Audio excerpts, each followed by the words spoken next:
আপনি মানুষ ভালো করবেন না, সমাজ ভালো চান, আগে মানুষকে ভালো করতে হবে।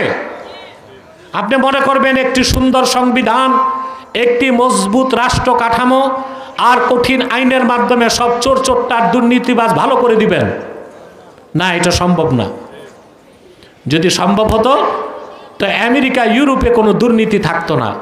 আমাদের দেশে হয় চুরি আর ওখানে হয়, তাও কি আন্তর্জাতিক রাজনীতির মঞ্চে যারা কথিত নেতা, তারা এখন গণতন্ত্রের গলায় ছুরি দিয়া আন্তর্জাতিক আইনকে বুড়াঙ্গুল দেখায়া পৃথিবীতে এখন ত্রাস আর ডাকাতি শুরু করে দিয়েছে। আমার দেশের রাজনীতিবিদরা অধিকাংশই মার্কিনপন্থী, অর্থাৎ পশ্চিমাদের সভ্যতা আদর্শের অনুসরণে রাষ্ট্র বানাতে চায়, কিন্তু ইসলামের আদর্শ খুঁজে দেখার চেষ্টা করে না। এটাই হচ্ছে আমার দেশের রাজনীতিবিদদের সবচেয়ে বড় মূর্খতা এবং ব্যর্থতা। আমেরিকা 1990 সালে 91 সালে গালফ ওয়ার, উপসাগরীয় যুদ্ধের পর থেকে সারা দুনিয়ায় চুরি করছে। ইরাক থেকে তেল চুরি করেছে, লিবিয়া থেকে তেল চুরি করেছে, সিরিয়া থেকে তেল চুরি করেছে। এখন সে শুরু করছে ডাকাতি। এখন আর চুরি না, রাতের অন্ধকারে ডেল্টা ফোর্স পাঠায়া ঘুমন্ত প্রেসিডেন্ট মাদুরোকে হাইজ্যাক করছে। এমনকি নারীর প্রতি সম্মানটাও রাখে নাই, তার বউকেও নিয়ে গেছে ধরে। এটাই আন্তর্জাতিক আদালত, এটাই বিশ্ব বিবেক। মনে রাখবেন, যেখানে কোরআন নাই, সুন্নাহ নাই, ইসলাম নাই, ওখানে কোনো সভ্যতা নাই, সত্য নাই, সততা নাই, আইন নাই।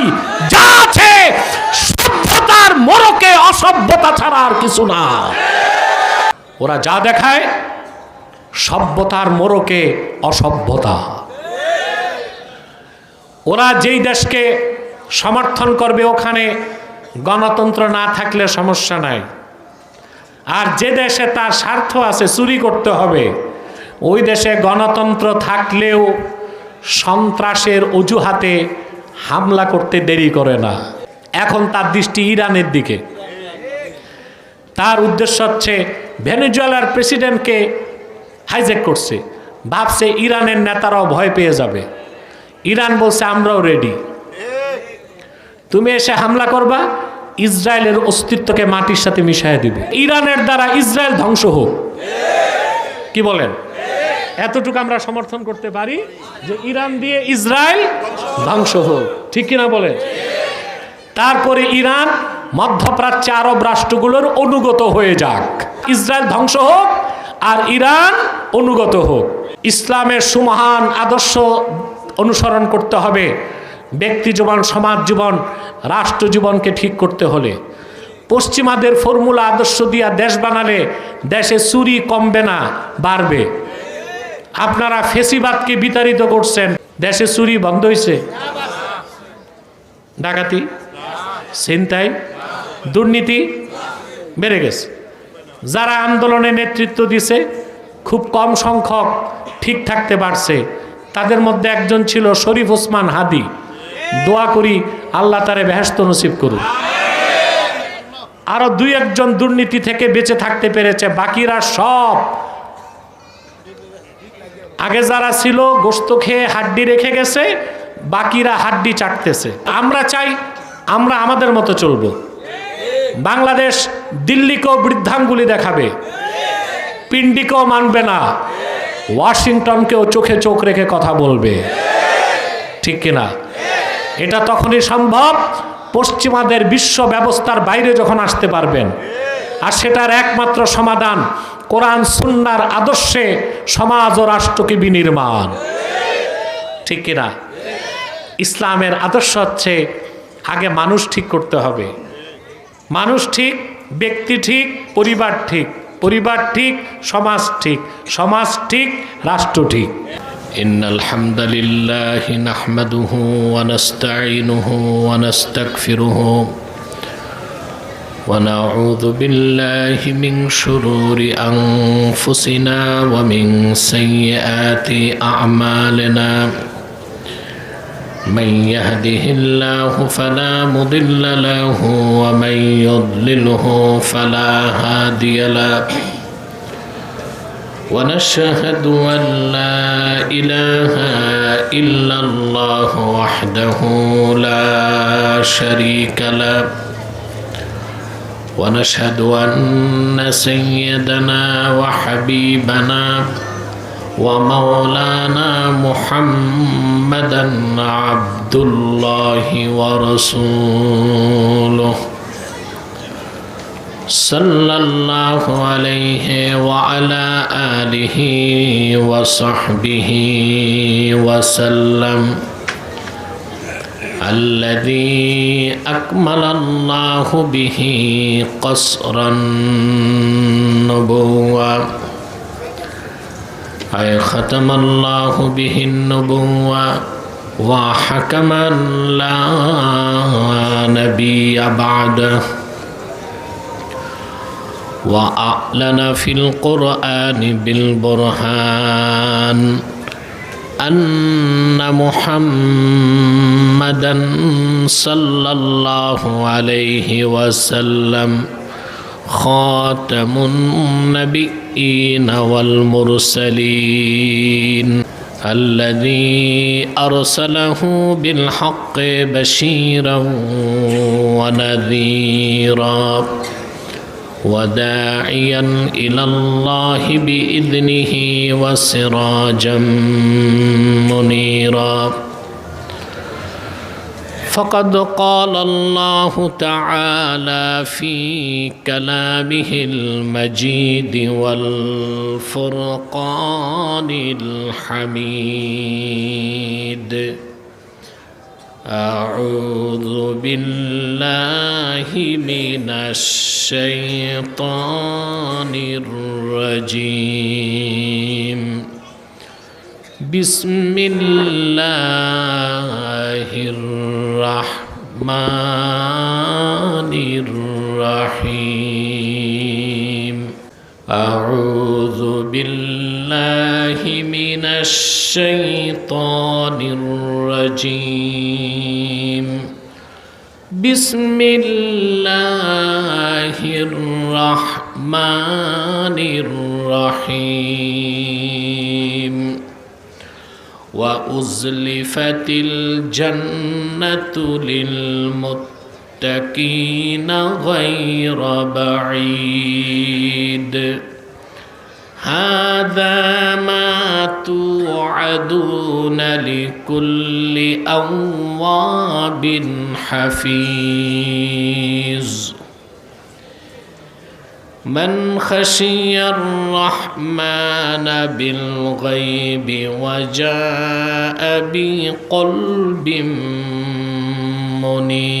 منيب صدق الله العظيم وصدق رسوله النبي الكريم ونحن على ذلك من الشاهدين والشاكرين والحمد لله رب العالمين إن الله وملائكته يصلون على النبي يا أيها الذين آمنوا صلوا عليه وسلموا تسليما اللهم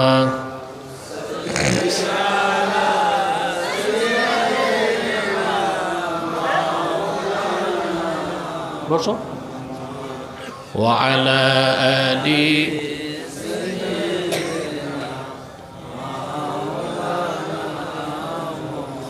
زبان খুলে পড়ুন আল্লাহুম্মা সাল্লি আলা সাইয়্যিদিনা মাওলানা মুহাম্মদ ওয়া আলা আলি সাইয়্যিদিনা মাওলানা মুহাম্মদ मेरा दिल तड़प रहा है, मेरा जल रहा है सीना, ये दवा वही मिलेगी, मुझे ले चलो मदीना।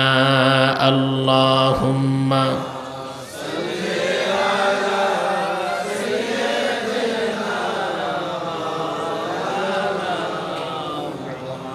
वअला आली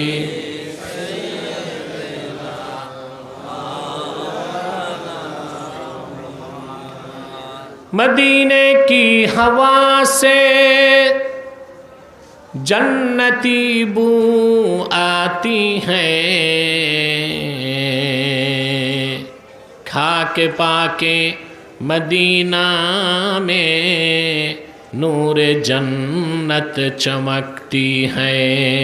अल्लाहुम्मा सल्ले अला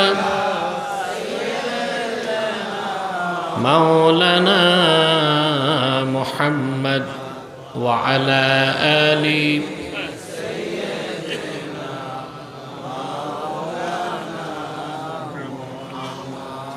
मुहम्मदुन रसूलुल्लाह सल्लल्लाहु अलैहि वसल्लम खतमल्लाहु बिहिन नुबुव्वा व हकमन ला नबिय्य बअदहु बलगल उला बिकमालिही हसनत जमीअ खिसालिही।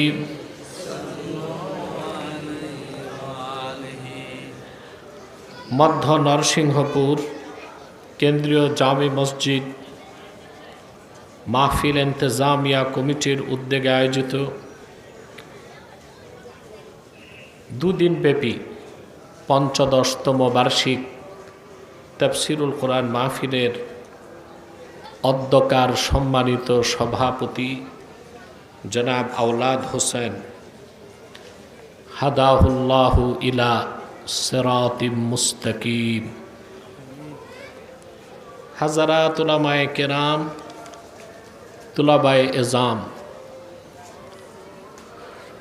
नगर जीवनेर चरम व्यस्ततार मध्येও যারা আজকের এই মহতি মাহফিলে উপস্থিত হয়েছেন স্বেচ্ছায় সানন্দে স্বতঃস্ফূর্তভাবে মনের আনন্দে শুধুমাত্র আল্লাহর কোরআনের আকর্ষণে তাদের সকলকে আমার পক্ষ থেকে হৃদয় নিংড়ানো ভালোবাসা, শুভেচ্ছা এবং অভিনন্দন জ্ঞাপন করছি।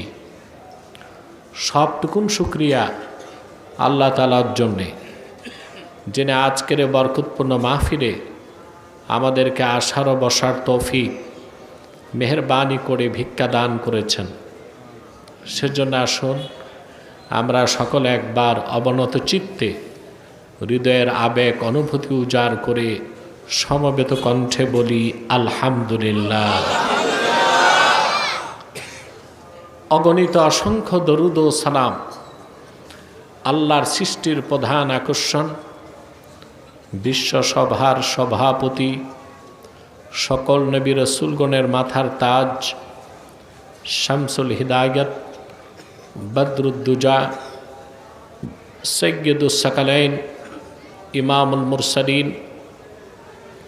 খাতামুন নবিয়্যিন ওয়াল মুরসালিন, আফতাবে নবুওয়াত, শাহনশাহে রিসালাত, सरकार दो जहां, सुल्तानुल मदीना, नबीउल अंबिया, हुजूर अकरम, नूर मुजस्सम, नूरुन अला नूर, सय्यदिना हबीबिना शफीइना मौलाना मुहम्मद सल्लल्लाहु अलैहि वसल्लमार ऊपर अल्लाह ताआला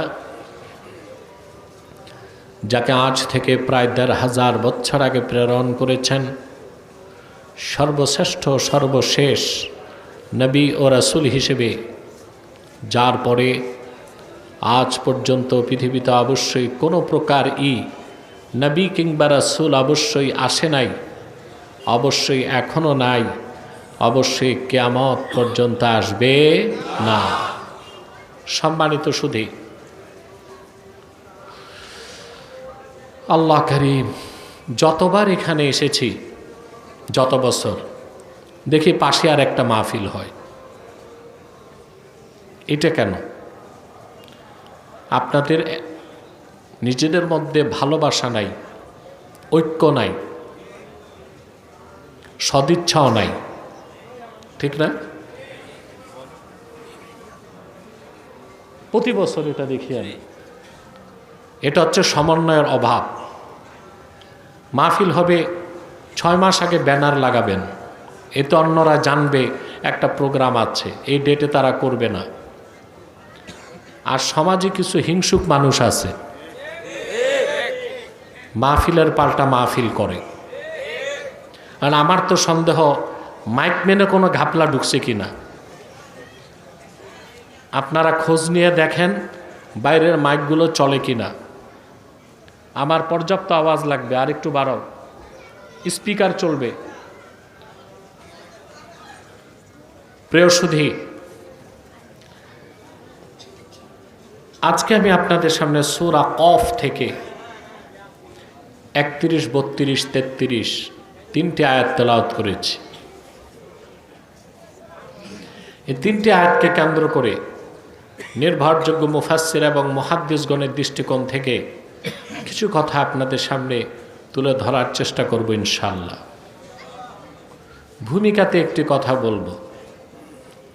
আপনারা যারা এখানে এসেছেন, আসার পেছনে পার্থিব, জাগতিক, সামাজিক, রাজনৈতিক কোনো স্বার্থ আছে? আমরা এসেছি আল্লাহ তার হাবিবের সন্তুষ্টি অর্জন করার জন্য, আল্লাহর কোরআন থেকে জ্ঞান অর্জন করার জন্য। এই সদিচ্ছার সাথে ঘর থেকে বের হবার সাথে সাথেই আমাদের প্রত্যেককে আল্লাহ তাআলা তালিবুল ইলমের মর্যাদা দান করেছেন। আমাদের মর্যাদা বেড়ে গেছে, সুবহানাল্লাহ। বিগত দিনের সগীরা গুনাহগুলো মাফ হয়ে গেছে। একটু পর আমরা সকলে একসাথে হাত তুলব না? বিদায় মোনাজাত, এককভাবে না সম্মিলিতভাবে?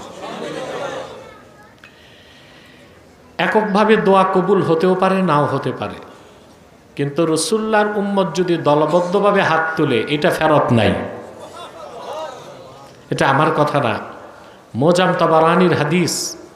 রাসূলুল্লাহ সাল্লাল্লাহু আলাইহি ওয়াসাল্লাম ইরশাদ করেছেন, মা রাফা কওমুন আকুফাহুম ইলাল্লাহি তাআলা ইয়াসআলুনাহু শাইআন ইল্লা কানা হাক্কান আলাল্লাহি আন ইয়াদা ফি আইদিহিম আল্লাযী সাআলুহু। আল্লাহর হাবিব সাল্লাল্লাহু আলাইহি ওয়াসাল্লাম ইরশাদ করেছেন, আমার উম্মতের কোনো একটি দল যদি সম্মিলিতভাবে আল্লাহর কাছে হাত তুলে দেয়, হাত তুলে তারা যদি কিছু চায় সম্মিলিতভাবে, আল্লাহর উপর হক হয়ে যায়, বান্দারা যা চায় আল্লাহ তাদের হাতে তাই দিয়ে দেয়। খুশি আছেন? এ বিশ্বাস রাখতে পারি যে আজকের মোনাজাত কবুল হবে, তওবাও কবুল হবে, শয়তান ওয়াসওয়াসা দিতে পারবে না তো? নেক নিয়ত আছে? আমরা নিয়ত করছি কিছুক্ষণ পরে আজকের মোনাজাত করে গুনাহ মাফ করে নিষ্পাপ বেহেশতি আল্লাহওয়ালা হয়ে বাড়ি যেতে চাই। কারা কারা হাত তুলে আল্লাহকে দেখা? আল্লাহ কবুল করুক। যে ভাইরা দাঁড়িয়ে আছেন, আপনাদেরকে বলছি, কোরআনের মাহফিলের সবচেয়ে বড় কাজ হচ্ছে আদব রক্ষা করা। একজন মানুষও দাঁড়িয়ে থাকবেন না, সব এসে প্যান্ডেলে বসে যাবেন। মাহফিলের পরিবেশ যত সুন্দর হবে, আপনাদের কবর জীবন তত সুন্দর হবে।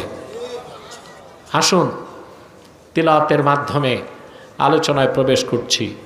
আমার সঙ্গে আপনারাও পড়বেন, যেন প্রতিটি অক্ষরে নূর আল্লাহ তাআলা আমাদের সিনায় বিকশিত করে দেন। বলেন আল্লাহুম্মা আমিন। আউযু বিল্লাহি মিনাশ শাইতানির রাজীম। বিসমিল্লাহির রাহমানির রহিম। وأزلفت الجنة للمتقين غير بعيد هذا ما توعدون لكل أواب حفيظ من خشي الرحمن بالغيب وجاء بقلب منيب। সূরা কফ। কোন সূরা? 3টা আয়াত পড়লাম, 31, 32, 33। খুব মনোযোগ দিয়ে শুনবো। আমরা মাহফিলে আসছি কেন? আল্লাহকে পেতে, আল্লাহর হাবিবের আশেক উম্মত হতে, আর আল্লাহর জান্নাত যেতে। আর তো উদ্দেশ্য নাই। আল্লাহ তাআলা বলেন, আমি একটু অসুস্থ, এই জন্য আস্তে আস্তে কথা বলবো, আপনারা আমাকে সাপোর্ট দিবেন। পারবেন না ইনশাআল্লাহ? আল্লাহ পাক বলেন, ওয়া উজলিফাতিল জান্নাতু লিল মুত্তাকিনা গায়রা বাঈদ। সুবহানাল্লাহ। কাল কিয়ামতের দিন আল্লাহর মুত্তাকি বান্দাদের জন্য জান্নাতকে নিকটবর্তী করা হবে। গায়রা বাঈদ, মুত্তাকি বান্দা আর জান্নাতের মাঝখানে জিরো ডিস্টেন্স, কোনো দূরত্ব থাকবে না, কোনো দূরত্ব। সুবহানাল্লাহ। هذا ما توعدون لكل أواب حفيظ। এ হচ্ছে তোমাদেরকে যে প্রতিশ্রুতি দেওয়া হয়েছিল দুনিয়ায় প্রত্যেক সেই ব্যক্তির জন্য যে ব্যক্তি আওয়াব এবং হাফিজ, অর্থাৎ যে আল্লাহ অভিমুখী আর আল্লাহর হুকুমগুলোকে হেফাজতকারী। সুবহানাল্লাহ।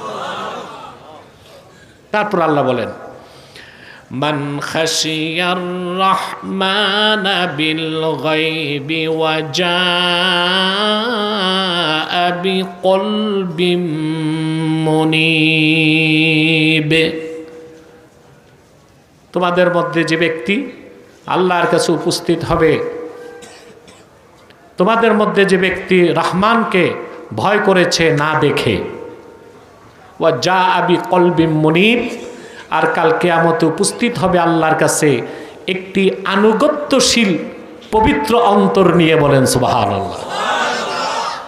এই বৈশিষ্ট্যগুলো যাদের থাকবে, এইরকম চরিত্র যাদের থাকবে, এই ধরনের আমল যাদের থাকবে, এই মানুষগুলো বেহেশতের কাছে যাবে না, বেহেশতই তাদের কাছে আসবে। সুবহানাল্লাহ। এর চেয়ে বড় খোঁজ খবর আছে? সুবহানাল্লাহি বিহামদি। প্রিয় ভাইরা, রাসূলুল্লাহ সাল্লাল্লাহু আলাইহি ওয়াসাল্লামের প্রত্যেক উম্মতি তো বেহেশতে যাবে। সুবহানাল্লাহ বলবেন। এক কথা বলতে গেলে রাসূলুল্লাহর উম্মত বেহেশতে ঢোকার আগে পূর্বের সমস্ত উম্মতদের উপর বেহেশতে ঢোকা নিষিদ্ধ। আমি আপনাদেরকে একটা হাদিস শোনাচ্ছি। আমি হাদিসটি 4টা কিতাবেই পেয়েছি, তাফসির নাসাফি, তাফসির কুরতুবি, তাফসির ইবনু কাসির, তাফসির রাজি। আপনারা জানেন রাসূলুল্লাহ সাল্লাল্লাহু আলাইহি ওয়াসাল্লাম মেরাজের রাতে ১,৫০০ বছর আগে ধুলক বুলক ছাড়িয়ে ৭ আকাশ পেরিয়ে সিদরাতুল মুনতাহার উপরে আরশুল্লাহিল আজিমে যে চর্ম চোখে আল্লাহকে দেখেছেন। আল্লাহ বলেন, ثم دنا فتدلى فكان قاب قوسين أو أدنى আওহা ইলা আবদিহি মা আওহা। মুহাম্মদ সাল্লাল্লাহু আলাইহি সাল্লাম যখন আরশে আজিম গেলেন, সিদরাতুল মুনতাহার উপরে আরশুল্লাহিল আজিমে গেলেন, আল্লাহ নূরের তাজাল্লি কাছে চলে আসলো এবং রসুলুল্লাহর একদম কাছে। আল্লাহ নূরের তাজাল্লি আর রসুলুল্লাহর মাঝখানে দূরত্ব ছিল কতটুক? কাবা কৌসাইন। একটি ধনুককে তীর মারার সময় টানলে দুই পাশ যত কাছে চলে আসে ততটুক দূরত্ব কমে গেছিল, বলেন সুবহানাল্লাহ। তারপরে ফাআওহা ইলা আবদিহি মা আওহা। অতঃপর আল্লাহ তাআলা আপন বান্দা মুহাম্মদ সাল্লাল্লাহু আলাইহি সাল্লামের কাছে যা ওহী করার তা করলেন। এখন আল্লাহ তার হাবিবের কাছে যা ওহীর মাধ্যমে নাজিল করেছেন সেটাই তো কোরআন। তো ওখানে আরশে আজিমে আপন হাবিবকে ডেকে নিয়ে আল্লাহ ওয়াহিতে কি বললেন? রহস্য লাগে না? কথা বলে না?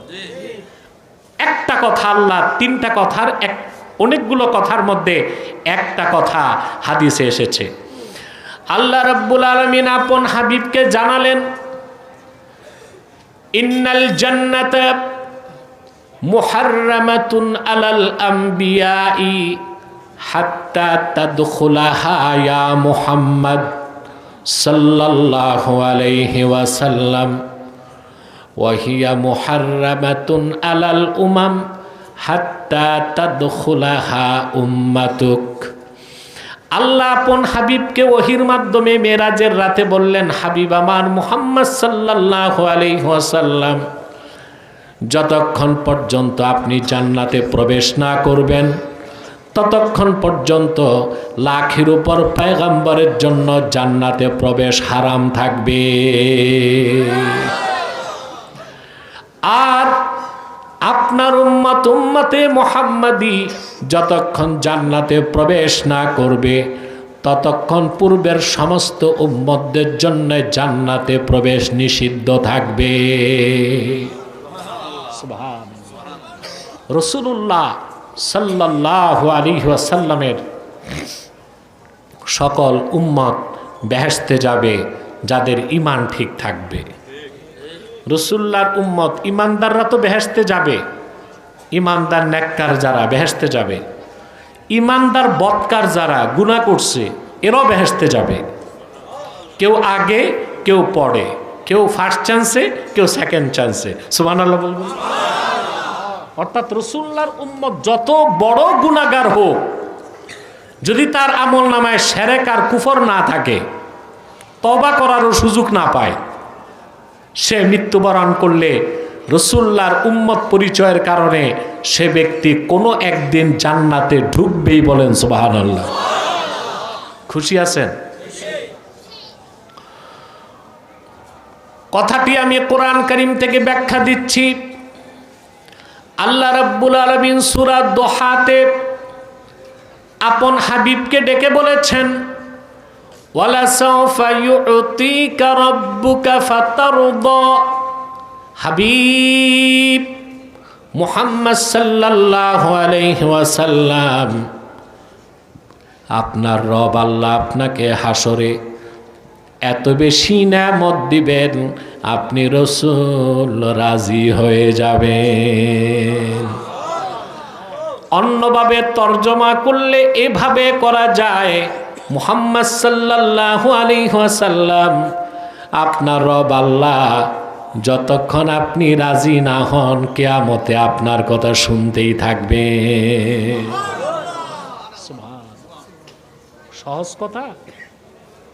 পূর্বে লাখের উপর পয়গম্বরের চেষ্টা থাকবে আল্লাহকে কিভাবে রাজি করা যায়, আর হাসরে আল্লাহর চেষ্টা থাকবে আপন হাবিবকে কিভাবে রাজি করা যায়। মহিলাদের কণ্ঠে বললেন সুবহানাল্লাহ, একসাথে পুরুষোচিত কণ্ঠে বলুন সুবহানাল্লাহ। এবার মনে হয়েছে আমি মাহফিলে আছি, কবরস্থানে না। সম্মানিত সুধী, কথা শুনতেছেন? রাসূলুল্লাহ সাল্লাল্লাহু আলাইহি সাল্লাম যতক্ষণ রাজি না হন আল্লাহ ওনার আবেদন শুনতেই থাকবেন। আল্লাহর হাবিব উম্মতকে বলেছেন, সাহাবায়ে কেরামকে বলেছেন, সাহাবীরা শোনো, আল্লাহ ওয়াদা করেছেন যতক্ষণ পর্যন্ত আমি রাজি না হই তিনি আমার কথা শুনবেন। আমি তোমাদের সঙ্গে ওয়াদা করে যাই, আমার উম্মতকে বলে দিও, লা আরদা ওয়া ওয়াহিদুম মিন উম্মতি ফিন্নার। আমার একজন উম্মত যতক্ষণ পর্যন্ত জাহান্নামে থাকবে আমি রাসূল রাজি হব না।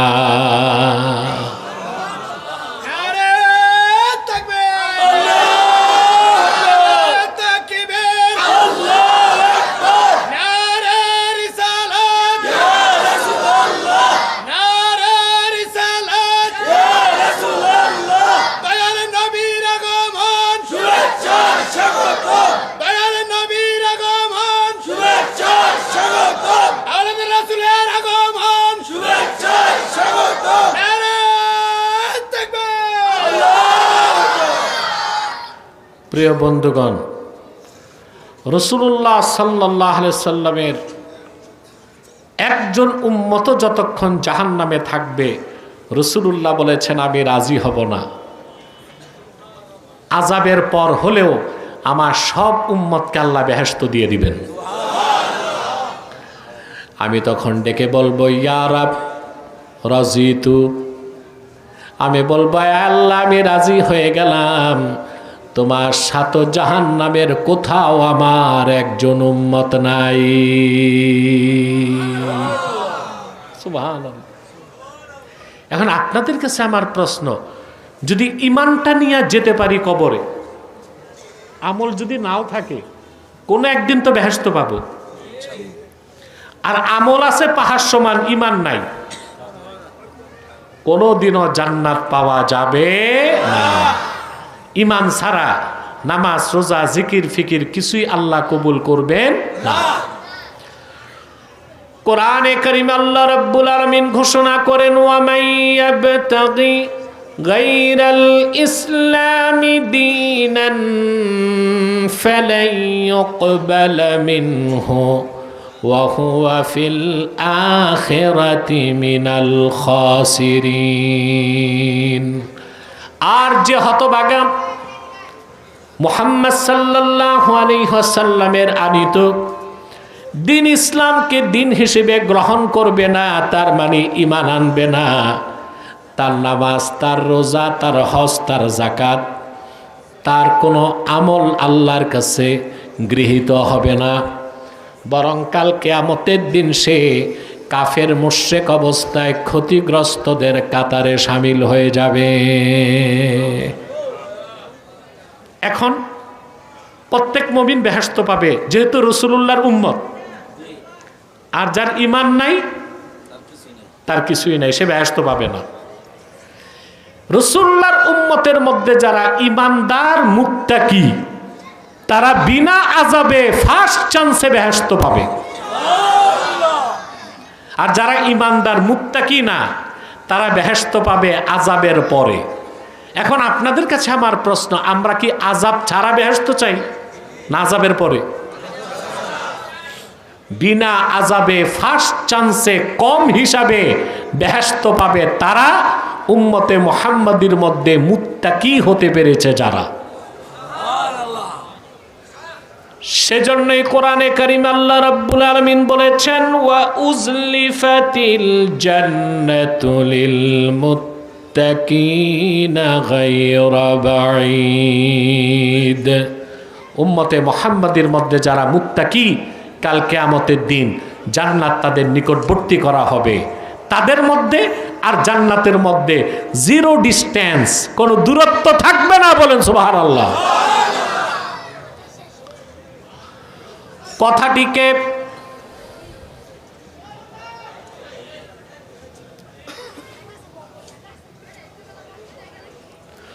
কথাটিকে সহজ ভাষায় বললে এভাবেই বলতে হয়, মূলত আল্লাহ রাব্বুল আলামিন জান্নাত তৈরি করেছেন মুত্তাকি বান্দাদের জন্যে, বাকিরা জান্নাত পাবে মুত্তাকিদের খাতিরে। সুবহানাল্লাহ বলেন। স্পেশালি জান্নাতটা আল্লাহ তৈরি করছেন কাদের জন্য? সুবহানাল্লাহ, মুত্তাকিদের জন্য। কোরআনে কারীম আল্লাহ রাব্বুল আলামিন বলেন, ওয়াসারিউ ইলা মাগফিরাতিম মির রাব্বিকুম ওয়া জান্নাতিন আরদুহাস সামাওয়াতু ওয়াল আরদ উইদ্দাত লিল মুত্তাকিন। আল্লাহ রাব্বুল আলামিন কোরআন কারীমে বলেন, ও পৃথিবীর মানুষেরা, দ্রুত তোমরা দৌড়াও তোমাদের রবের মাগফিরাতের দিকে এবং জান্নাতের দিকে,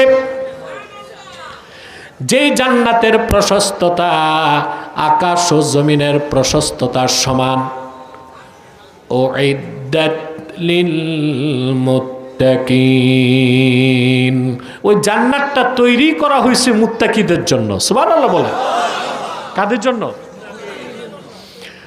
আল্লাহ তাআলা সূরা রাদে বলেন, মাসালুল জান্নাতিল্লাতী উইদাল মুত্তাকুনা তাজরি মিন তাহতিহাল আনহারু উকুলুহা দাইমুন ওয়া জিল্লুহা তিলকা উকবাল্লাযীনা তাকাও ওয়া উকবাল কাফিরিনান নার।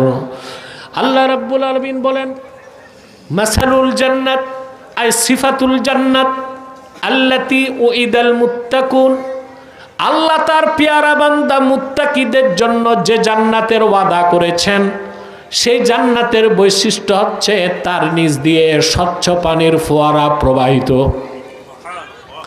সুবহানাল্লাহ বলবেন না? ওই জান্নাতের খাদ্যটাও চিরস্থায়ী, ছায়াটাও চিরস্থায়ী।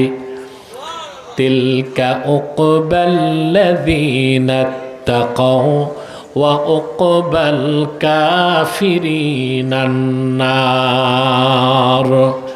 এই জান্নাত হচ্ছে মুত্তাকিদের ঘাঁটি, আবাসস্থল, বাড়ি। আর জাহান্নামীদের আবাসস্থল হচ্ছে জাহান্নাম। বলেন নাউজুবিল্লাহ। জান্নাত হচ্ছে মুত্তাকিদের জন্য। ফার্স্ট চান্সে তারা জান্নাতে প্রবেশ করবে, গুনাহগারেরা পরে প্রবেশ করবে। মুত্তাকি যারা টপ ক্লাসের, তারা দৌড়াবে না জান্নাতের দিকে, জান্নাতই তাদের কাছে চলে আসবে। এই সৌভাগ্য চাই? জোরে বলেন। প্রিয় বন্ধুগণ, কথা শুনতেছেন? তাহলে মুত্তাকি বান্দাদের জন্য এই জান্নাত তৈরি করা হয়েছে। সুবহানাল্লাহ। মুত্তাকিদের একমাত্র পুরস্কার জান্নাত, মাঝখানে কোনো প্রতিবন্ধকতা থাকবে না। আল্লাহ রাব্বুল আলামিন কোরআন কারীমে বলেন, ফাআম্মা মান তাগা ওয়া আসারাল হায়াতাদ দুনিয়া ফাইন্নাল জাহিমা হিয়াল মাওয়া ওয়া আম্মা মান খাফা মাকামা রাব্বিহি ওয়া নাহান নাফসা আনিল হাওয়া ফাইন্নাল জান্নাতা হিয়াল মাওয়া। আল্লাহ রাব্বুল আলামিন বলেন, ফাআম্মা মান তাগা ওয়া আসারাল হায়াতাদ দুনিয়া, আর দুনিয়ার জমিনে যে সীমা লঙ্ঘন করলো, আল্লাহ বলেছেন মদ পান করো না, সে করলো। আল্লাহ বলেছেন জেনা করো না, সে জেনা করলো। আল্লাহ সীমানা অতিক্রম করলো। তাগা, সীমা লঙ্ঘন করা। কথা বুঝেন নাই? নদীতে পানি চলে একটা নিয়মে না? বর্ষাকালে নিয়ম থাকে? কথা বলে না। এই জন্য আরবিতে বলা হয় তাগাল মাউ ফিল বাহরে, সমুদ্রে পানি সীমা লঙ্ঘন করছে, নদীতে পানি সীমা লঙ্ঘন করছে। নিয়ম মতো যখন চলে জোয়ার ভাটা হয় ঠিক মতো। বর্ষাকালে যখন বন্যা হয়, পানি সীমাতিক্রম করে দুই পাশ কি করে? এই জন্য তাগা মানে তুগিয়ান থেকে তাগা, সীমা লঙ্ঘন করা। আল্লাহ বলেন, আর যে ব্যক্তি সীমা লঙ্ঘন করলো পৃথিবীতে, আল্লাহ নির্ধারিত সীমানাকে মানল না, দুনিয়ার জীবনকে আখিরাতের উপর প্রাধান্য দিল, ফাইন্নাল জাহিমা হিয়াল মাওয়া, পরকালে তার আবাসস্থল হচ্ছে জাহান্নাম। বলেন নাউজুবিল্লাহ। ওয়া আম্মা মান খাফা মাকাম রাব্বিহি ওয়া নাহান নাফসা আনিল হাওয়া ফাইন্নাল জান্নাতা হিয়াল মাওয়া। ওয়া আম্মা মান খাফা মাকাম রাব্বিহি, আর যে ব্যক্তি কাল কিয়ামতে আল্লাহর সামনে দাঁড়াবার ভয় অন্তরে পোষণ করলো, এরই নাম তাকওয়া, ব্যক্তির নাম মুত্তাকি। যার অন্তরে এই ভয় আছে আমাকে আল্লাহর সামনে দাঁড়াতে হবে, হিসাব দিতে হবে প্রতিটি কর্মের, ঠিক না? পৃথিবীতে আমরা যা করছি সব দেখব কি না? হাসরে দেখানো হবে? জোরে বলেন। আল্লাহ পাক বলেন ইয়াউমা তাজিদু কুল্লু নাফসিম মা আমিলাত মিন খাইরিন মুহদারা ওয়া মা আমিলাত মিন সু তাওয়াদ্দু লাউ আন্না বাইনাহা ওয়া বাইনাহু আমাদাম বাঈদা। আল্লাহ রাব্বুল আলামিন বলেন কাল কিয়ামতের দিন প্রতিটা মানুষ, প্রতিটা নফস এই দুনিয়ায় যে ভালো কাজ করছে সে তা দেখতে পাবে, আর যে মন্দ কাজ করেছে সেটাও সে দেখতে পাবে।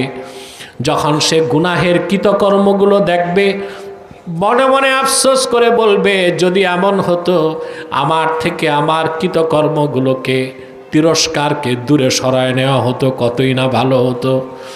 যে ব্যক্তির অন্তরে আল্লাহর ভয় আছে, আল্লাহর সামনে দাঁড়াতে হবে, এটাই তো তাকওয়া, আর এই ব্যক্তির নামই মুত্তাকি। আল্লাহ পাক বলেন সে আল্লাহকে ভয় করে দুনিয়ায় চলবে, আর তার মন যা চায় তার থেকে সে নিজকে নিবৃত রাখবে। মন চায় মদ পান করতে, জেনা করতে, ব্যভিচার করতে, লুটপাট করতে, চাঁদাবাজি করতে, ঘুষ খেতে, সুদ খেতে, আরেকজনের সীমানা ধাক্কাতে, কিন্তু মুমিন মুত্তাকি এই কাজগুলো করে না। কার ভয়তে? জোরে বলেন, আরো জোরে। এটাই তাকওয়া। আল্লাহ পাক বলেন ফাইন্নাল জান্নাতা হিয়াল মাওয়া। ওই রকম আল্লাহ ভীরু মুত্তাকি বান্দার শেষ গন্তব্য, লাস্ট ডেস্টিনেশন হচ্ছে আল্লাহর জান্নাত। বলেন সুবহানাল্লাহ। চান এই জান্নাত?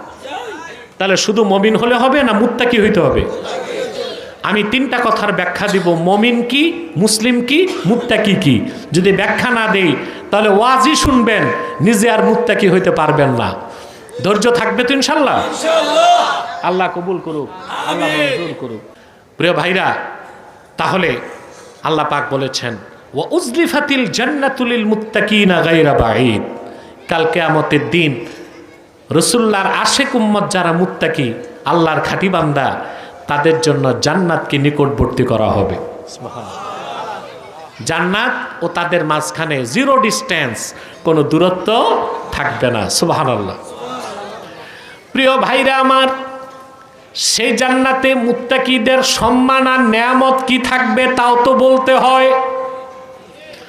কোরআন কারীমে আল্লাহ তাআলা বলেন কুল আউনাব্বিউকুম বিখাইরিম মিন যালিকুম লিল্লাযীনা ইত্তাকাউ ইনদা রাব্বিহিম জান্নাতুন তাজরি মিন তাহতিহাল আনহারু খালিদিনা ফিহা ওয়া আজওয়াজুম মুতাহহারাতুন ওয়া রিদওয়ানুম মিনাল্লাহ ওয়াল্লাহু বাসীরুম বিল ইবাদ। আল্লাহ রাব্বুল আলামিন বলেন হাবিব আমার মুহাম্মদ সাল্লাল্লাহু আলাইহি ওয়াসাল্লাম, মানব জাতিকে আপনি বলুন এই দুনিয়ায় যত সম্পদ আছে, বিত্ত বৈভব আছে, সোনা রূপা ধন সম্পদ, নারী বাড়ি, বিত্ত বৈভব, এর সব কিছুর চেয়ে উত্তম মুত্তাকিদের জন্য যেটা আল্লাহর কাছে, সেই বিষয়ে আমি তোমাদের বলবো নাকি? শোনো, যারা মুত্তাকি এই দুনিয়ায় আল্লাহকে ভয় করে জীবনযাপন করবে, সেসব মুত্তাকিদের জন্য রয়েছে আল্লাহর কাছে অসংখ্য জান্নাত। সুবহানাল্লাহ, অসংখ্য জান্নাত। তাজরি মিন তাহতিহাল আনহার, সেই জান্নাতের নিচ দিয়ে স্বচ্ছ পানির নহর প্রবাহিত। খালিদিনা ফিহা, অনন্তকাল তারা সেখানে বসবাস করবে। ওয়া আজওয়াজুম মুতাহহারাতুন ওয়া রিদওয়ানুম মিনাল্লাহ, তাদের জন্য সেই বেহেশতে রয়েছে অসংখ্য পবিত্র স্ত্রী। খুব খুশি হয়েছেন স্ত্রী পাইবেন শুনে, মাশাআল্লাহ। তবে এই স্ত্রী আর দুনিয়ার স্ত্রী এক বিষয় না, এক একজন মুত্তাকি মুমিন কমসে কম 70 জন স্ত্রী পাবে। দুনিয়া কয়টা? পারলে পারলে পারলে এর বেশি 60টা যে করে ওটা মুসলমান থাকবে? 4টা। কিন্তু মনে রাখবেন 4 বিয়ে করা সুন্নত এটা বলবেন না, 4 বিয়ে করা জায়েজ। জায়েজ কখন? শর্ত পূরণ করতে পারলো। কি পূরণ করতে পারলো? আল্লাহ রাব্বুল আলামিন বলেন, ফানকিহু মা তাবা লাকুম মিনান নিসাই মাসনা ওয়া সুলাসা ওয়া রুবা' ওয়া ইন খিফতুম আল্লা তা'দিলু ফাওয়াহিদা। আল্লাহ পাক বলেন, মুমিনেরা তোমরা তোমাদের পছন্দের মেয়েদেরকে বিয়ে করো। সুবহানাল্লাহ। এখানে আল্লাহ স্পষ্ট করে দিয়েছেন পর্দাটা কঠিন, কিন্তু বিয়ের সময় ছেলে মেয়েকে দেখবে, মেয়ে কথা বলেন, এটা ছাড়া কোনো যুবক বিয়ে করতে যাবে না। তোমাকে মেয়েকে দেখতে হবে, মেয়ে ছেলেকে দেখতে হবে। এই যে ছেলে মেয়ের যে বিয়ে, নারী আর পুরুষের যে সম্পর্ক ভালোবাসা, এটার বেস হচ্ছে ফিজিক্যাল রিলেশন। ফিজিক্যাল, এই জন্য পছন্দ হইতে হবে। আমাদের দেশে একটা অপসংস্কৃতি আছে, মেয়ে দেখতে ছেলে যায় না, তার 14 গোষ্ঠী যায়। ছেলে দেখতে মেয়ে আসে না, তার 14 গোষ্ঠী আসে। তারপর যে অপসংস্কৃতি আপনারা বের করছেন, হলুদ, মরিচ, আদা, জিরা, হলুদ আছে, ঠিক না? দেখা যায় মেয়ের গায়ে হলুদ লাগাই দিচ্ছে পরপুরুষরা, ছেলের গায়ে হলুদ লাগিয়ে দিচ্ছে পরনারীরা। বিয়ের আগেই যদি জানাবে বিচার হয়ে যায়, এই বিয়েতে কোনো বরকত থাকবে না। বাংলাদেশে এখন সবচেয়ে বড় সোশ্যাল ক্রাইসিস, সামাজিক সবচেয়ে বড় সমস্যা হচ্ছে পরকীয়া। সংসার ভেঙে যাচ্ছে, দেখা যাচ্ছে মেয়ে পরপুরুষের প্রতি আসক্ত। এর জন্য শুধু মেয়েটা দায়ী না, ছেলেটাও দায়ী। ছেলেটা তার বউকে সময় দেয় নাই, বিদেশ গেছে 10 বছর, খবর নাই। কিছু বেকুফ তো দুনিয়ায় আছে, বিয়ের 3 দিনের দিন বিদেশ যায়, 6 বছরে আর দেশে আসে না। তো তুমি বিয়ে করছো কেন? এটা কি শোপিস যা বাড়িতে রেখে গেছো? কথা বলেন, শোপিস নাকি? তারপর করছে কি, মেয়েকে পাঠায় আইফোন। একটা মেয়ের কাছে আইফোন থাকা 10টা শয়তান থাকা কাছাকাছি। ব্যাংকের অ্যাকাউন্ট মায়ের নামে না, বউয়ের নামে। বউকে মার কাছেও রাখে নাই, শাশুড়ির কাছেও রাখে নাই, ফ্ল্যাটে আছে। তো এটা পরকিয়া করবে না তো কি করবে? এই জন্য শুধু মেয়েদের দোষ না, ছেলেদেরও দোষ আছে, ঠিক কিনা? আপনি বিদেশ থাকলেও অন্তত 1 বছর বা 2 বছর পর আপনাকে আসতেই হবে। শরীয়তের নিয়ম 6 মাস। কয় মাস? কারণ এটা তো করা যায় না, ওজোর আছে, ওজোর। তো অন্তত 1 বছর, না পারলে কমসে কম 2 বছর। এই যে বিয়ে করে গেছেন 8 বছর, খবর নাই, তো এই মেয়ে তো আরেকজনের মহব্বতে আপনাকে ভুলেই যাবে। পয়সা আপনার, ভালোবাসা আরেকজনের। 10 বছর পর দেশে এসে দেখে হইছে কাম, ব্যাংকের অ্যাকাউন্টও খালি, ঘরের বিছানাও খালি। কুতকুতি বেগম আরেকজনের হাত ধরছে। এই জন্য এই যে আপনার স্বামী স্ত্রীর সম্পর্ক, এটা ভালোবাসার, এটার বেস হচ্ছে ফিজিক্যাল রিলেশন। কি ফিজিক্যাল? এই জন্য ছেলে মেয়েকে দেখবে, মেয়ে ছেলেকে দেখবে, পছন্দ হলে হ্যাঁ বললে বিয়ে দিতে হবে। মেয়ের বাপ যারা, মহিলারা হইচই করে কেন? শুনতেছে না? ওরা ভাবছে আমাদের বিরুদ্ধে বলতেছে। প্রিয় ভাইরা, মেয়ের বাপ যারা, বলে দিচ্ছি, আপনার মেয়ে যদি কোনো ছেলেকে পছন্দ না করে, আপনি যদি প্রেসার ক্রিয়েট করে মেয়েকে বিয়ে দেন, খোদার কসম কাল কিয়ামতে আপনি জালেমের কাতারে দাঁড়ায় যাবেন। ছেলের বাপ যারা, তারাও মনে রাখবেন, ছেলের বয়স হয়ে গেছে, বিয়ে দেয় না, বিয়ে করায় না। বাংলাদেশে আবার সিরিয়াল আছে, বড় ভাই, তারপর মেজো, তারপর ছোট। এখন বড় ভাই তার ফ্যাক্টরি ফিউজ, এ তো বিয়ে করে না, তো ছোট ভাই বসে থাকবে? কথা বলে না। তখন এইরকম যুবকদেরকে আমি বলি, জেনা ব্যভিচার করার চেয়ে ভালো তুমি চুপচাপ বিয়ে করে ফেলো। তবে বাবা মাকে জানিয়ে তাদের দোয়া নিয়ে করাটাই সুখের সংসার করে দিবে। তো 4 বিয়ে সুন্নত, এটা বলবেন? জায়েজ, জায়েজ। শর্ত কি? আল্লাহ বলেছেন, ওয়া ইন খিফতুম আল্লা তা'দিলু ফাওয়াহিদা, যদি একাধিক স্ত্রীর মধ্যে জাস্টিস, ন্যায় বিচার, ইনসাফ করতে না পারো, আশঙ্কা থাকে ইনসাফ করতে পারবা না, তাহলে একটা, কয়টা? ইনসাফ করতে আপনার 2টা শক্তি লাগবে। একটা হচ্ছে ইকোনমিক্যাল ফিটনেস, আরেকটা হচ্ছে ফিজিক্যাল ফিটনেস। কথা বলেন। বউ আছে 4টা, আপনার নাই ভিটামিন, ইনসাফ করতে পারবে? কথা বলে না। আরে বাবা, মাসালা মাসাইলে তো শরম পাইলে হবে না।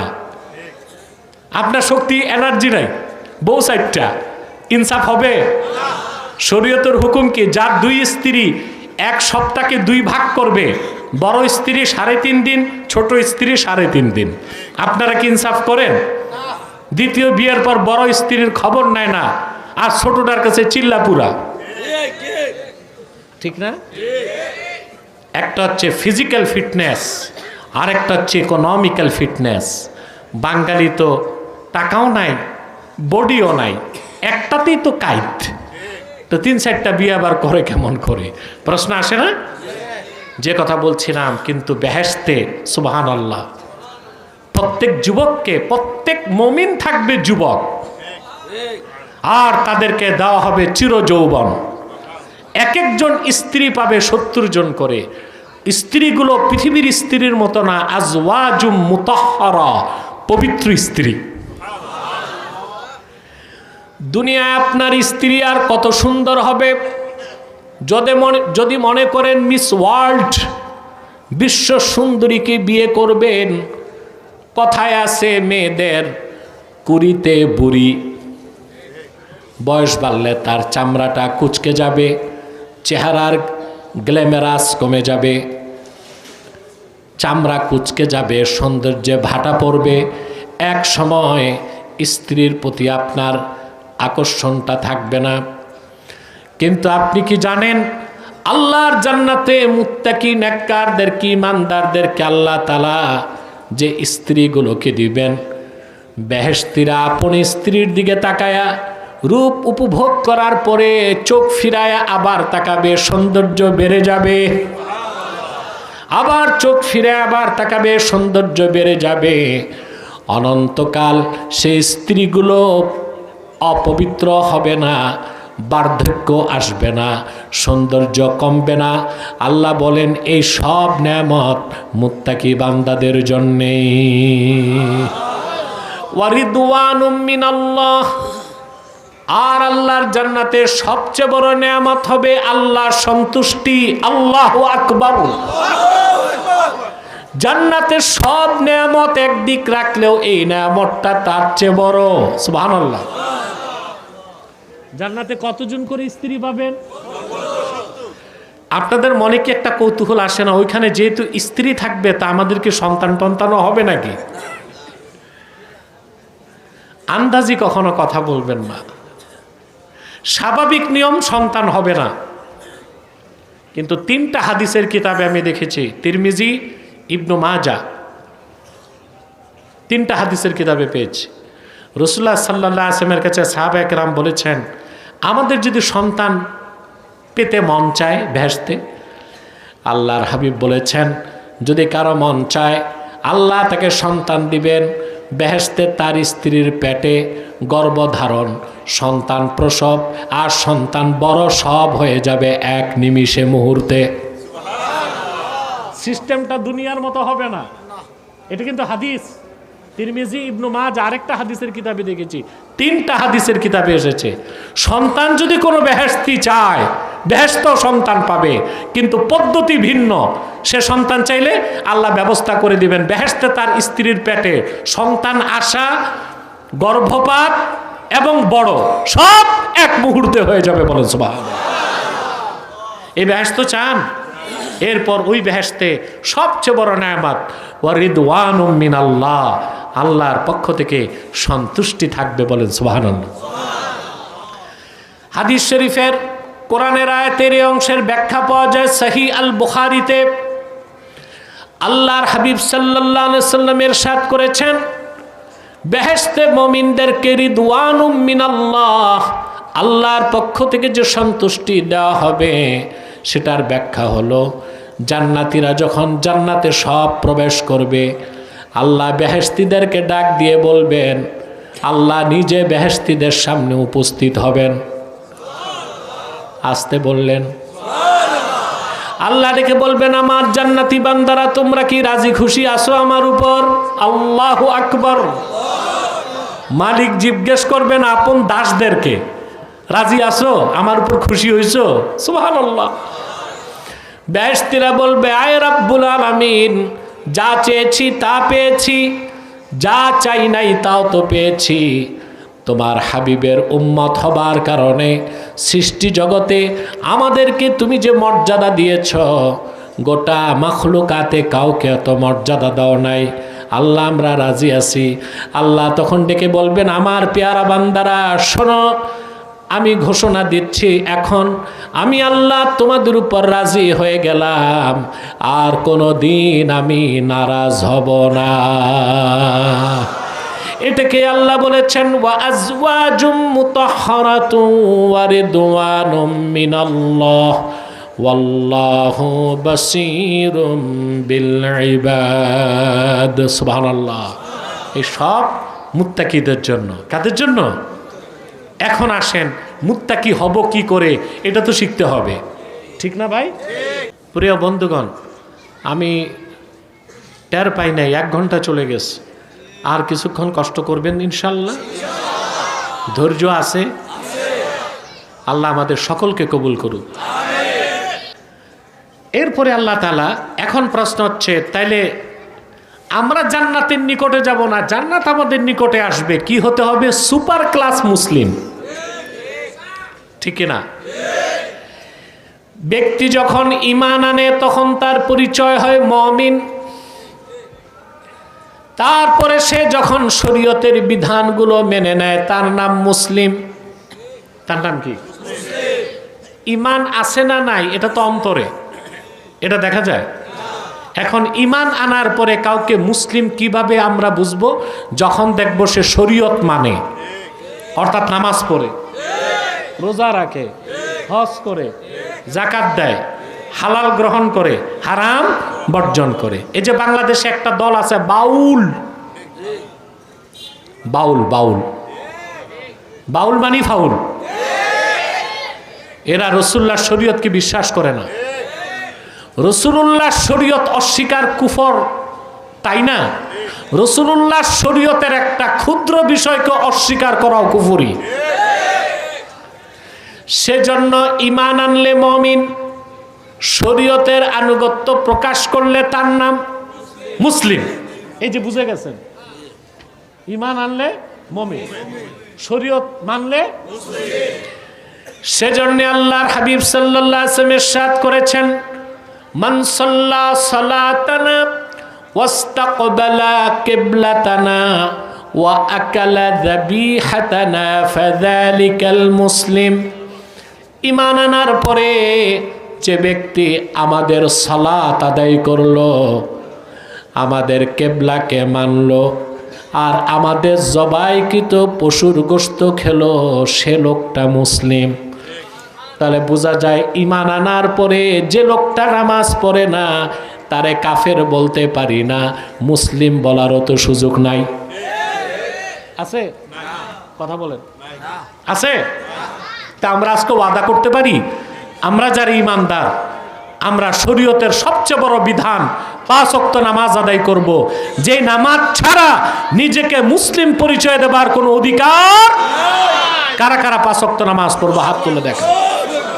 বলেন ইয়া আল্লাহ, ওয়াদা করছি আজ থেকে 5 ওয়াক্ত নামাজ জামাতের সাথে আদায় করব। যদি শয়তানের প্ররোচনায় নামাজ ছুটে যায়, তাৎক্ষণিক তওবা করে কাজা হিসেবে নামাজ আদায় করব। তাহলে ঈমান আনলে মুমিন, আনুগত্য প্রকাশ করলে মুসলিম।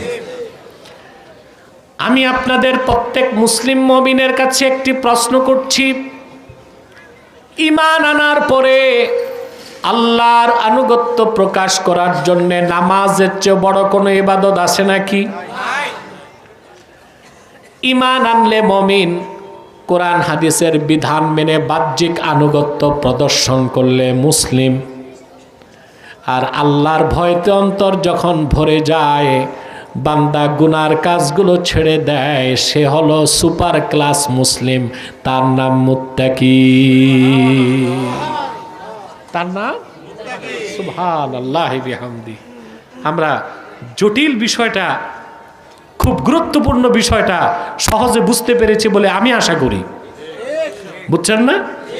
আল্লাহ কবুল করুক, মঞ্জুর করুক, বলুন আল্লাহুম্মা আমিন। আমার ভাইরা, সেজন্য বলি সব কিছুর আগে ঈমান।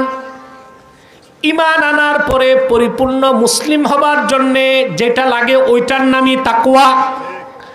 আল্লাহ রাব্বুল আলামিন কোরআন কারীমে বলেন, ইয়া আইয়ুহাল্লাযীনা আমানুত্তাকুল্লাহা হাক্কা তুকাতিহি ওয়ালা তামুতুন্না ইল্লা ওয়া আনতুম মুসলিমুন।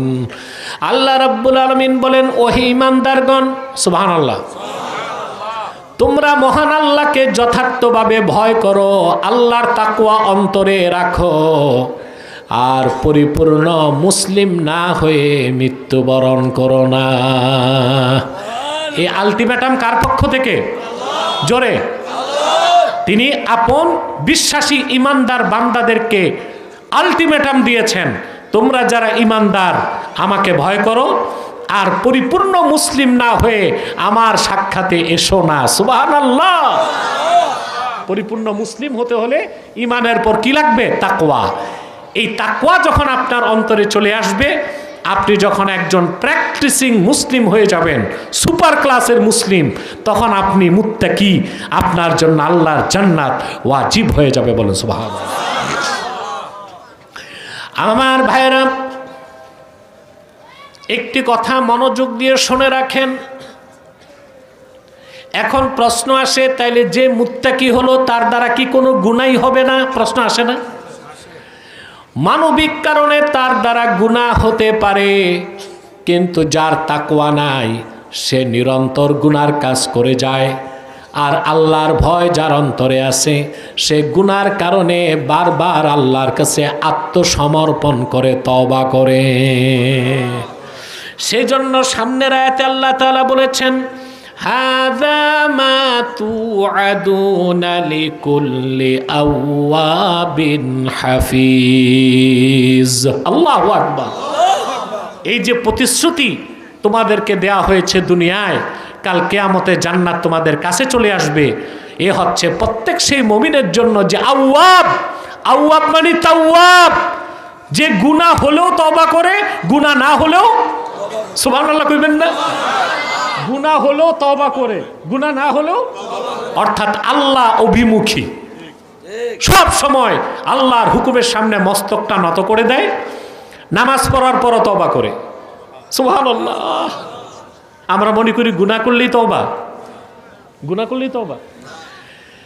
নামাজ পড়ার পরেও তার আল্লাহর কাছে ক্ষমা চায়। কেন ক্ষমা চায়? আল্লাহ যদি নামাজে ভুল হয় মাফ করে দাও। আমি একটা ছোট্ট দৃষ্টান্ত দিচ্ছি। মুসলিম জাতির জনক হযরত ইব্রাহিম খলিলুল্লাহর ব্যাপারে আল্লাহ কোরআন কারিমে বলেন, وَإِذِ ابْتَلَى إِبْرَاهِيمَ رَبُّهُ بِكَلِمَاتٍ فَأَتَمَّهُنَّ قَالَ إِنِّي جَاعِلُكَ لِلنَّاسِ إِمَامًا قال ومن ذريتي قال لا ينال عهد الظالمين। আল্লাহ রাব্বুল আলামিন কোরআন কারীমে বলেন, হাবিব আমার মুহাম্মদ সাল্লাল্লাহু আলাইহি ওয়াসাল্লাম স্মরণ করুন, ইব্রাহিমের রব যখন ইব্রাহিমের পরীক্ষা নিলেন। মনোযোগ দিয়ে শোনেন, একটা দুইটা পরীক্ষা নয়, হযরত ইব্রাহিম 10টা পরীক্ষা দিয়া পাশ করলেন। আল্লাহ বলেন ফাতাম্মাহুন, সবগুলো পরীক্ষা ইব্রাহিম সফল হলো। আল্লাহ বলেন আমি ডাক দিয়ে বললাম ইন্নী জাইলুকা লিন্নাসি ইমামা, ওরে ইব্রাহিম পরীক্ষায় সবগুলোতে তুমি সফল হয়েছো, আমি তোমাকে গোটা মানব জাতির নেতা বানাবো। নেতা হয়েছিলেন? সুবহানাল্লাহ। পরীক্ষাগুলো কি কি দিলেন সব আপনারা জানেন। আগুনে গেলেন, ঠিক না? দেশ ছাড়লেন, স্ত্রী ও পুত্র ইসমাইলকে মক্কায় রেখে আসলেন। চূড়ান্ত পরীক্ষা ছিল হযরত ইব্রাহিমের আপন সন্তানের গর্দানে ছুরি ধরলেন। 10টা পরীক্ষায় তিনি উত্তীর্ণ হলেন। তারপরে আল্লাহ বললেন ইব্রাহিম তুমি এবং তোমার সন্তান ইসমাইল আমার পরীক্ষায় উত্তীর্ণ হয়ে গেছো, পুরস্কার হিসেবে আমি আল্লাহ হুকুম করছি আমার ঘর কাবা বানাও। সুবহানাল্লাহ বলবেন। হযরত ইব্রাহিম আর হযরত ইসমাইল পিতা পুত্র দুইজন মিলে আল্লাহর ঘর কাবা বানালেন। কাবা ঘর নির্মাণের পর হযরত ইব্রাহিম এবং হযরত ইসমাইল, আল বেদায়া ওয়ান নেহায়া কিতাবে ইবনু হাজার নকল করেছেন, হযরত ইব্রাহিম এবং হযরত ইসমাইল দুজনই কাবার সামনে হাত তুললেন। সুবহানাল্লাহ।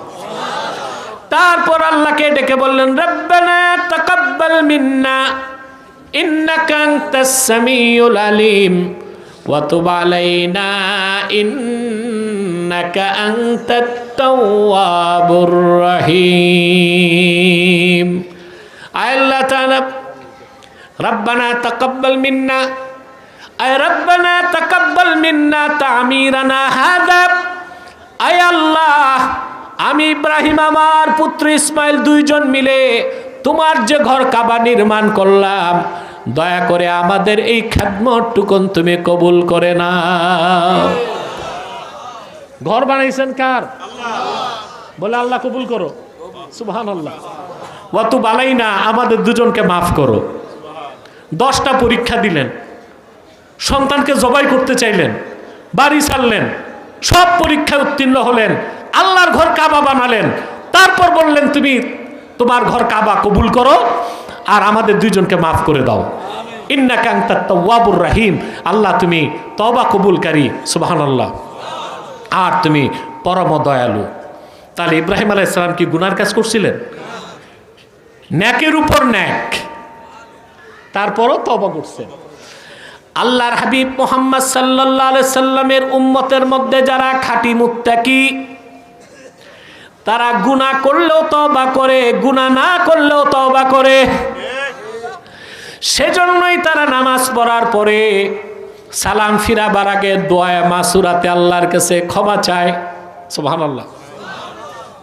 আল্লাহুম্মা ইন্নী যালামতু নাফসি যুলমান কাসীরান ওয়া লা ইয়াগফিরুয যুনুবা ইল্লা আনতা ফাগফিরলি মাগফিরাতাম মিন ইনদিকা ইন্নাকা আনতাল গফুরুর রহিম। পড়েন না? কি বলেন? ইন্নী যালামতু নাফসি, আল্লাহুম্মা ইন্নী যালামতু নাফসি, আল্লাহ আমি আমার উপর জুলুম করছি। পড়ছেন নামাজ, পড়ছে আর বলতেছেন আমি জুলুম করছি আমার উপর। সুবহানাল্লাহ।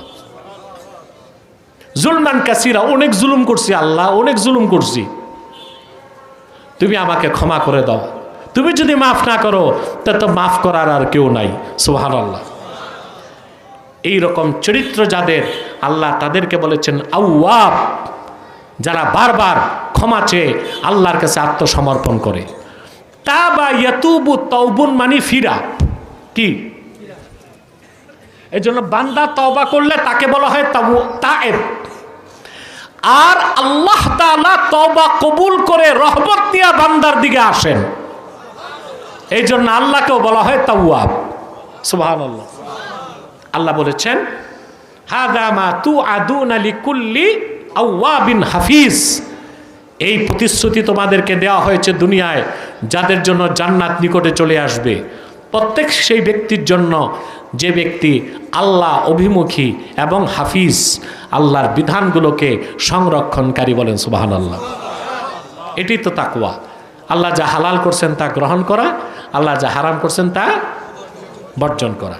এরপরে আল্লাহ তাআলা বলেন মান খাশিয়ার রাহমানা বিল গায়বি ওয়া জাআ বিকলবিম মুনীব, সেই সব মানুষ মুত্তাকি ব্যক্তি যে কিনা আল্লাহকে ভয় করেছে, যারা আল্লাহকে ভয় করে না দেখে, রহমানের ভয় যারা অন্তরে রাখে রহমানকে না দেখে। সুবহানাল্লাহ। ওয়া জাআ বিকলবিম মুনীব, আর একটি পবিত্র আনুগত্যশীল অন্তর নিয়ে আল্লাহর কাছে উপস্থিত হবে। সুবহানাল্লাহ। দুইটা জিনিস বুঝতে হবে। তাকওয়া সেটাই যেটা হচ্ছে আল্লাহর ভয়তে গুনার কাজ ছেড়ে দেওয়া। ওটার নাম কি? কথা বলে না। অনেক মানুষ পুলিশের ভয়তে চুরি করে না, এটা তাকওয়া। সে মানুষকে ভয় পেয়েছে। যে ব্যক্তি আল্লাহকে ভয় করে গুনার কাজ ছেড়ে দেয়, হারাম কাজ, অশ্লীল কাজ, গুনার কাজ, সেটাই তাকওয়া। আর এটা সে করে মহান আল্লাহকে না দেখে আল্লাহকে ভয় করে। বলেন সুবহানাল্লাহ। এটা হচ্ছে চূড়ান্ত তাকওয়া। এটা কি? চূড়ান্ত তাকওয়া। সুবহানাল্লাহ। আমার ভাইয়েরা, আল্লামা আবুল কাসিম কুশাইরি আর রিসালাতুল কুশাইরিয়াতে লেখেন, বিশ্ববিখ্যাত সুফি সাধক আল্লাহ তাআলার মহান ওলি হযরতে জুনায়েদ বাগদাদি, নাম শুনেছেন? রাহিমাহুল্লাহ। উনি একদিন তার মুরিদদেরকে বললেন, তোমরা প্রত্যেকে আগামীকাল এক একটি মোরগ নিয়ে আসবা। পীর সাহেব বলছে, কেউ আর প্রশ্ন করে নাই কেন?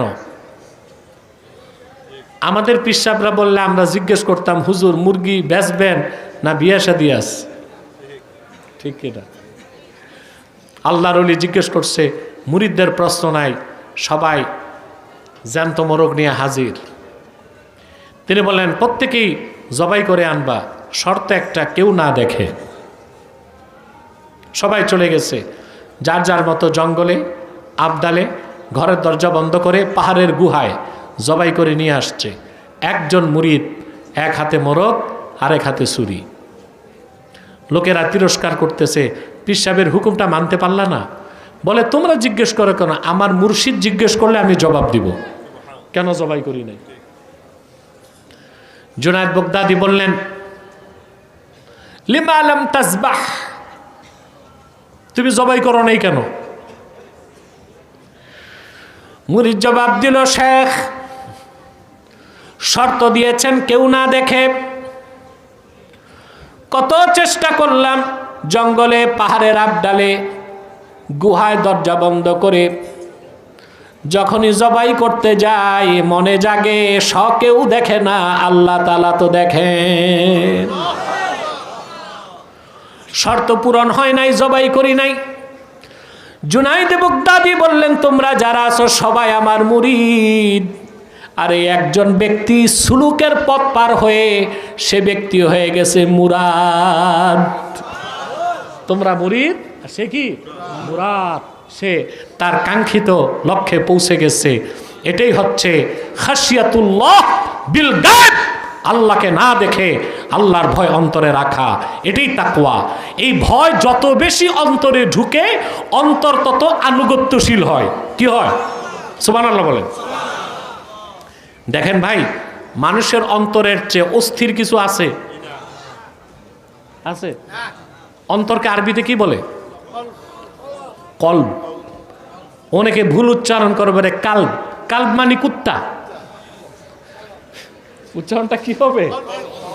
কলব। হ্যাঁ, কেন?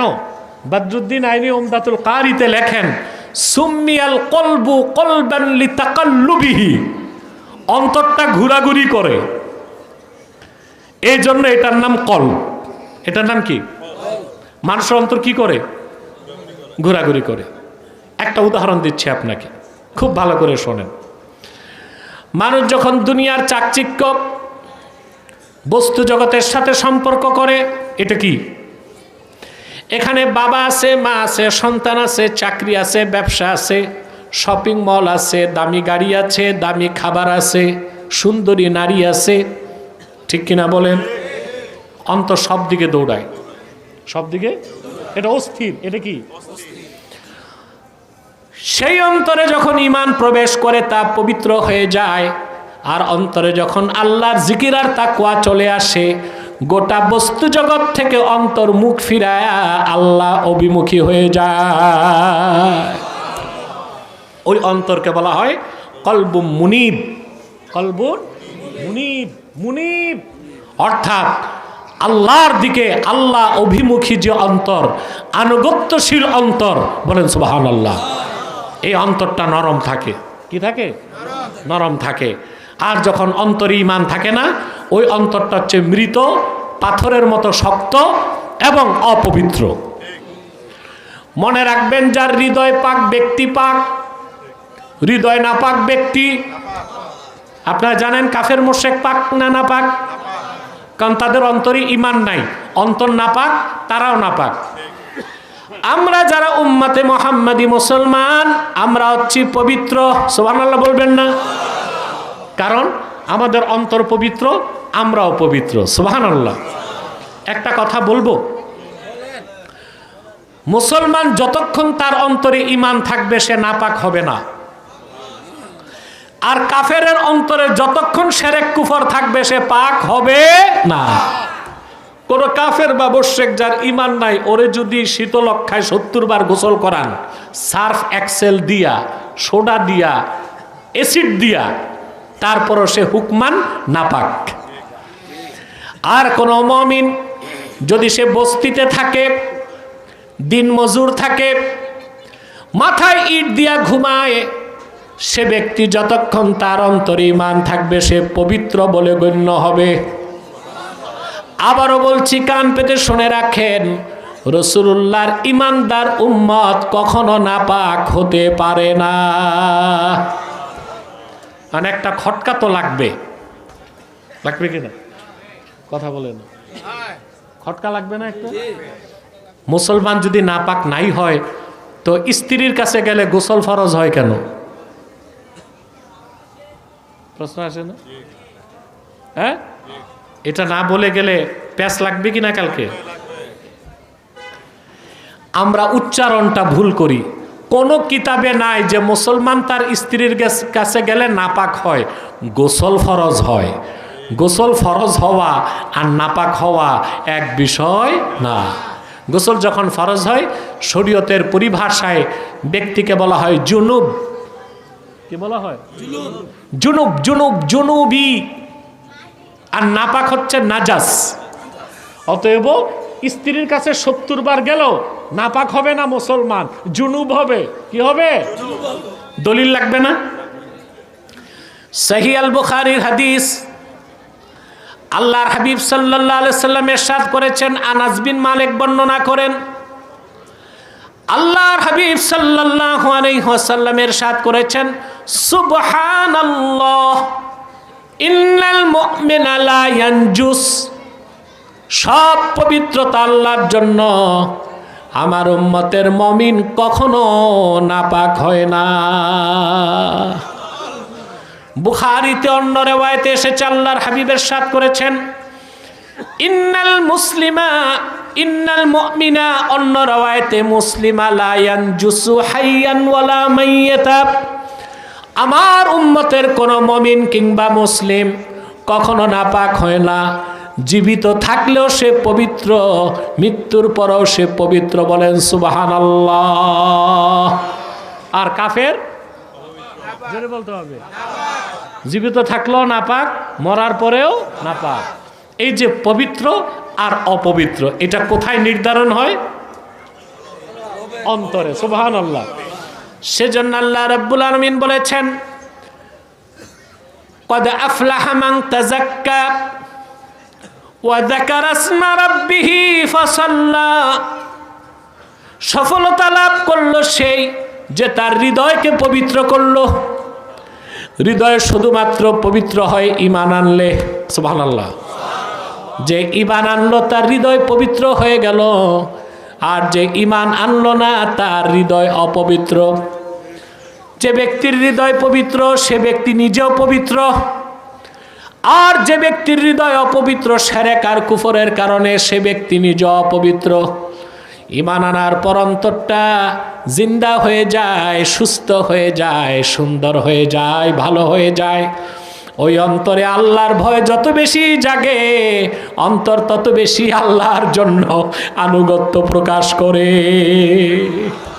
সুবহানাল্লাহ। আর কাফেরের অন্তর নাপাক, আর তার অন্তর হচ্ছে পাথরের মতো শক্ত। কিসের মতো শক্ত? জোরে বলেন। এর চেয়েও শক্ত। আল্লাহ বলেছেন আসাদ্দু কাসওয়া, কাফেরদের অন্তর পাথরের চেয়েও শক্ত।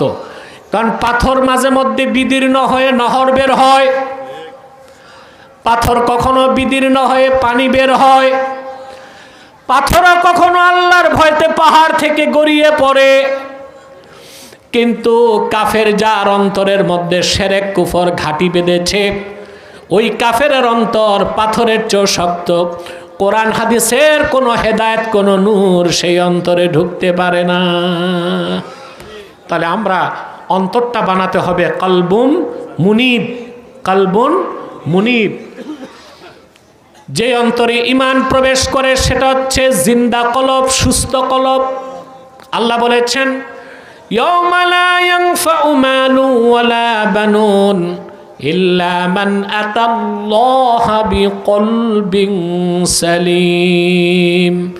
কাল কিয়ামতের দিন সন্তান সন্ততি, স্ত্রী পরিজন, ধন সম্পদ কোনো উপকারে আসবে না। শুধুমাত্র সেই হাসরে বাঁচতে পারবে যে ব্যক্তি একটি সুস্থ হৃদয় নিয়ে আল্লাহর কাছে উপস্থিত হবে। যার ঈমান আছে তার হৃদয়টা সুস্থ, জীবিত। যার ঈমান নাই তার হৃদয় অপবিত্র, মৃত। আর ঈমান আনার পরে, হৃদয় পবিত্র হয়ে যাবার পরে ওই অন্তরে আল্লাহর ভয় যত বেশি জাগ্রত হয়, ওই অন্তর তত বেশি আনুগত্যশীল হয়। ওই অন্তরকে বলা হয় কলবুন মুনিব। কি বলা হয়? এই জন্য আল্লাহ বলেছেন, মান খাশিয়ার রহমানা বিল গায়বি ওয়া জাআ বিকলবিন সালিম মুনিব। প্রত্যেক সেই ব্যক্তি যে রহমানের ভয় অন্তরে পোষণ করেছে, রহমানকে না দেখে আর রহমানের সামনে উপস্থিত হয়েছে একটি আনুগত্যশীল অন্তর নিয়ে। বলেন সুবহানাল্লাহ। আমরা আল্লাহকে ভয় করে চলবো, তাহলে আমরা মুত্তাকি হতে পারবো, পরিপূর্ণ মুসলিম হতে পারবো। আল্লাহর ভয় যার অন্তরে আছে সে কি নামাজ ছাড়তে পারে? কথা বলেন। হারাম খেতে পারে? সুদ খেতে পারে? ঘুষ খেতে পারে? অন্যায় করতে পারে? আজকে দেশে সংস্কারের আন্দোলন চলতেছে, ঠিক না ভাই? সংস্কার কেন? একটা ভালো সমাজ ও রাষ্ট্রের জন্য না? আপনি মানুষ ভালো করবেন না, সমাজ ভালো চান, কথা বলেন। আগে মানুষকে ভালো করতে হবে। আপনি মনে করবেন একটি সুন্দর সংবিধান, একটি মজবুত রাষ্ট্র কাঠামো আর কঠিন আইনের মাধ্যমে সব চোর চোট্টার দুর্নীতিবাজ ভালো করে দিবেন। না, এটা সম্ভব না। যদি সম্ভব হতো তো আমেরিকা ইউরোপে কোনো দুর্নীতি থাকতো না। দুর্নীতি আছে না নাই? আমার দেশে না চুরি হয়, ওদের দেশে ডাকাতি হয়। দেখছেন না? আমেরিকার প্রেসিডেন্ট রাতের অন্ধকারে পাশের দেশ লাতিন আমেরিকার ভেনিজুয়েলার প্রেসিডেন্টকে বউসহ হাইজ্যাক করছে। এটা চুরি না ডাকাতি? আমাদের দেশে হয় চুরি আর ওখানে হয় তাও কি আন্তর্জাতিক রাজনীতির মঞ্চে যারা কথিত নেতা, তারা এখন গণতন্ত্রের গলায় ছুরি দিয়া আন্তর্জাতিক আইনকে বুড়াঙ্গুল দেখায়া পৃথিবীতে এখন ত্রাস আর ডাকাতি শুরু করে দিয়েছে। আমার দেশের রাজনীতিবিদরা অধিকাংশই মার্কিনপন্থী, অর্থাৎ পশ্চিমাদের সভ্যতা আদর্শের অনুসরণে রাষ্ট্র বানাতে চায়, কিন্তু ইসলামের আদর্শ খুঁজে দেখার চেষ্টা করে না। এটাই হচ্ছে আমার দেশের রাজনীতিবিদদের সবচেয়ে বড় মূর্খতা এবং ব্যর্থতা, ঠিক না? আগে হয়তো চুরি, এখন হয়। মনে রাখবেন, চোর চুরি করতে করতে যখন সাহস বেড়ে যায় তখন কি করে?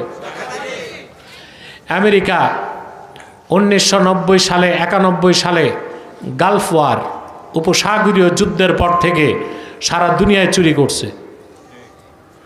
ইরাক থেকে তেল চুরি করেছে, লিবিয়া থেকে তেল চুরি করেছে, সিরিয়া থেকে তেল চুরি করেছে।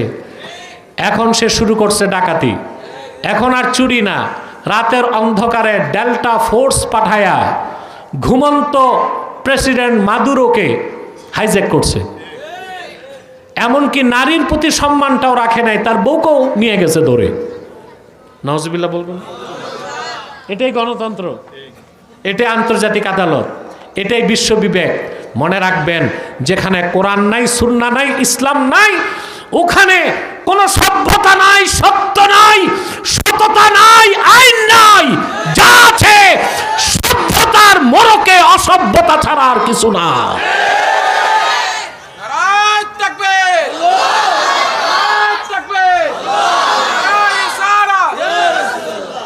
ওরা যা দেখায় সভ্যতার মোড়কে অসভ্যতা। ওরা যেই দেশকে সমর্থন করবে ওখানে গণতন্ত্র না থাকলে সমস্যা নাই, আর যে দেশে তার স্বার্থ আছে চুরি করতে হবে, ওই দেশে গণতন্ত্র থাকলেও সন্ত্রাসের অজুহাতে হামলা করতে দেরি করে না, ঠিক না? এখন তার দৃষ্টি ইরানের দিকে। তার উদ্দেশ্য হচ্ছে ভেনেজুয়েলার প্রেসিডেন্টকে হাইজ্যাক করছে, ভাবছে ইরানের নেতারাও ভয় পেয়ে যাবে। ইরান বলছে আমরাও রেডি, তুমি এসে হামলা করবা, ইসরায়েলের অস্তিত্বকে মাটির সাথে মিশিয়ে দিবে। ইরানকে আমরা সমর্থন করতে পারি না, এতটুকু সমর্থন করি যে ইরানের দ্বারা ইসরায়েল ধ্বংস হোক। কি বলেন? এতটুকু আমরা সমর্থন করতে পারি যে ইরান দিয়ে ইসরায়েল ধ্বংস হোক, ঠিক কিনা বলেন? তারপরে ইরান মধ্যপ্রাচ্যে আরব রাষ্ট্রগুলোর অনুগত হয়ে যাক, তাহলে মধ্যপ্রাচ্যে আর অশান্তি থাকবে না। মধ্যপ্রাচ্য অশান্তির মূলে কুখ্যাত ইসরায়েল, আর 2 নম্বরে হচ্ছে ইরান। অতএব ইসরায়েল ধ্বংস হোক আর ইরান অনুগত হোক। কথাটা বুঝতে পারছেন প্রিয় ভাইরা? অতএব ইসলামের সুমহান আদর্শ অনুসরণ করতে হবে। ব্যক্তি জীবন, সমাজ জীবন, রাষ্ট্র জীবনকে ঠিক করতে হলে পশ্চিমাদের ফর্মুলা আদর্শ দিয়া দেশ বানালে দেশে চুরি কমবে না, বাড়বে। আপনারা ফেসিবাদকে বিতাড়িত করছেন, 16 মাস হয়েছে না? কথা বলে না। দেশে চুরি বন্ধ হয়েছে? ডাকাতি, ছিনতাই, দুর্নীতি বেড়ে গেছে। যারা আন্দোলনে নেতৃত্ব দিছে খুব কম সংখ্যক ঠিক থাকতে পারছে। তাদের মধ্যে একজন ছিল শরীফ ওসমান হাদি। দোয়া করি আল্লাহ তারে বেহেশত নসিব করুন। আরো দুই একজন দুর্নীতি থেকে বেঁচে থাকতে পেরেছে, বাকিরা সব আগে যারা ছিল গোশত খেয়ে হাড্ডি রেখে গেছে, বাকিরা হাড্ডি চাটতেছে। ঠিকটা তো ঠিক মতো কইলা না।